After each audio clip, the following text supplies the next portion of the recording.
యెహెజ్కేలు గ్రంథము 18వ అధ్యాయము. మరలా యెహోవా వాక్కు నాకు ప్రత్యక్షమై ఇలాగు సెలవిచ్చెను. తండ్రులు ద్రాక్షకాయలు తినగా పిల్లల పళ్ళు పులిసినని మీరు చెప్పుచూ వచ్చెదరే. ఇశ్రాయేలీల దేశమును గూర్చి ఈ సామెత మీరెందుకు పలికెదరు? నా జీవము తోడు ఈ సామెత ఇశ్రాయేలీలలో మీరిక పలుకరు. ఇదే ప్రభువైన యెహోవా వాక్కు.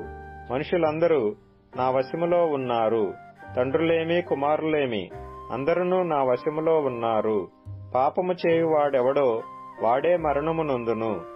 ఒకడు నీతిపరుడై నీతి న్యాయములను అనుసరించువాడై ఉండి పర్వతముల మీద భోజనము చేయకయు ఇశ్రాయేలీలు పెట్టుకొనిన విగ్రహముల తట్టు చూడకయు తన పొరుగువాని భార్యను చెరపకయు బహిష్టయైన దానిని కూడకయు ఎవనినైనను బాధ పెట్టకయు రుణస్థునికి అతని తాకట్టును చెల్లించి బలాత్కారము చేత ఎవనికైనను నష్టము కలుగజేయకయు నుండువాడై ఆకలి గలవానికి ఆహారమిచ్చి దిగంబరికి బట్ట ఇచ్చి వడ్డీకి అప్పియ్యకయు లాభము చేపట్టకయు అన్యాయము చేయకయు నిష్పక్షపాతముగా న్యాయము తీర్చి యథార్థపరుడై నా కట్టడలను గైకొనుచు నా విధులననుసరించుచుండిన ఎడల వాడే నిర్దోషియగును. నిజముగా వాడు బ్రతుకును. ఇదే ప్రభువైన యెహోవా వాక్కు.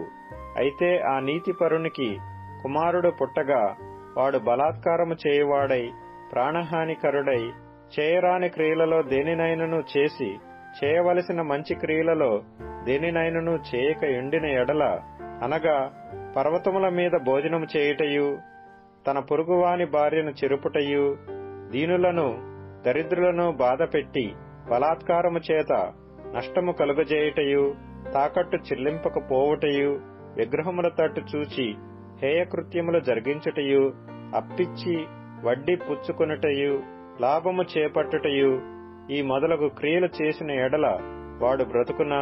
బ్రతుకడు. ఈ హేయ క్రియలన్నీ చేసెను గనుక అవశ్యముగా వానికి మరణశిక్ష విధింపబడును. వాడు తన ప్రాణమునకు తానే ఉత్తరవాదియగును.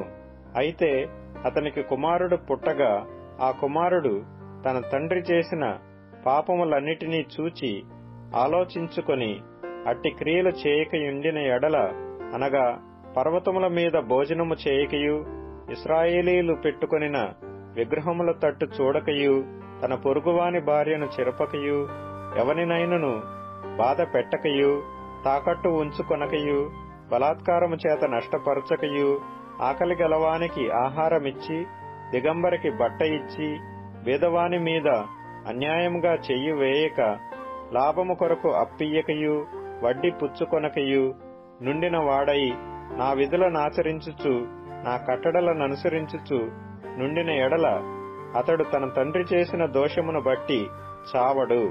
అతడు అవశ్యముగా బ్రతుకును.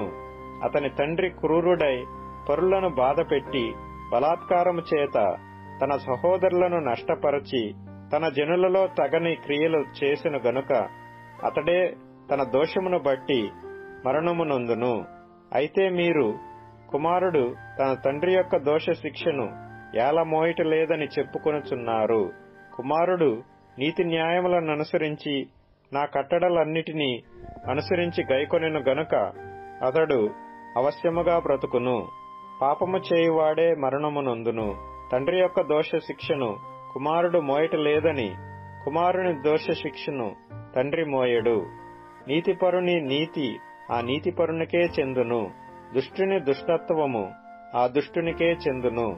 అయితే దుష్టుడు తాను చేసిన పాపములన్నిటినీ విడిచి నా కట్టడలన్నిటినీ అనుసరించి నీతిని అనుసరించి న్యాయము జరిగించిన ఎడల అతడు మరణము నొందడు. అవశ్యముగా అతడు బ్రతుకును. అతడు చేసిన అపరాధములలో ఒకటియూ జ్ఞాపకములోనికి రాదు. అతని నీతిని బట్టి అతడు బ్రతుకును. దుష్టులు మరణము నొందుట చేత నాకేమాత్రమైన సంతోషము కలుగునా? వారు తమ ప్రవర్తనను దిద్దుకొని బ్రతుకటయే నాకు సంతోషము. ఇదే ప్రభువగు యెహోవా వాక్కు.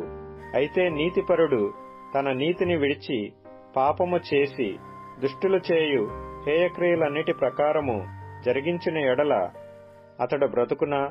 అతడు చేసిన నీతి కార్యములు ఏ మాత్రమును జ్ఞాపకములోనికి రావు. అతడు విశ్వాసఘాతకుడై చేసిన పాపమును బట్టి మరణము నొందును. అయితే యెహోవా మార్గము న్యాయము కాదని మీరు చెప్పుచున్నారు. ఇశ్రాయేలీయులారా, నా మాట ఆలకించుడి.